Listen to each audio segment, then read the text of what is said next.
On the Medical Watch, some welcome news from the Centers for Disease Control. Some people can ditch their masks and see each other close up. New guidelines came out today for fully vaccinated people. 2 weeks after the second Pfizer and Moderna vaccines and the first and only Johnson & Johnson shot, people have full immunity. Science shows those fully vaccinated people do not asymptomatically spread COVID-19 and therefore carry little risk to others. Today, the CDC director, Dr. Rochelle Walensky, offered some good news as nearly 9% of the nation is vaccinated. Fully vaccinated people can visit with other fully vaccinated people indoors without wearing a mask or physical distancing. Visit with unvaccinated people from a single household who are at low risk of severe COVID-19 disease indoors without wearing masks or physical distancing.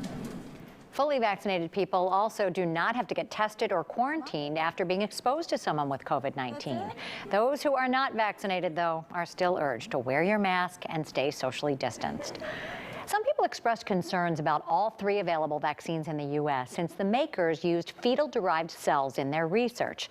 The cells have been utilized for decades all over the world. At Northwestern Medicine, Dr. Thomas Hope says they enhance his HIV research, and the fetal cells expedited the process for COVID-19 vaccine development and testing. The rapidly dividing cells initially served to build the vector to get vaccine material into the SARS-CoV-2 spike protein. Doctors say in science and in practical application, the fetal cells are critical. They're sort of naturally want to keep dividing and dividing because you go from one cell to a baby.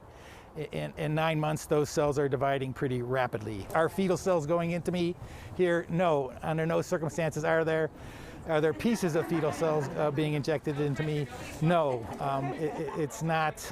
That's not what is going on, and so I think it's important that everyone understand the details. I have my card. I take this occasion to encourage everyone to become vaccinated, and when their time comes, I want to make it clear to Catholics and everyone else that they can receive whatever vaccine is offered to them with a clear conscience. Johnson & Johnson used the fetal cells as part of the vaccine manufacturing process. Pfizer and Moderna used the cells to test their vaccines. The fetal cells are important because they're the closest thing scientists have to human cells in the lab. Ben?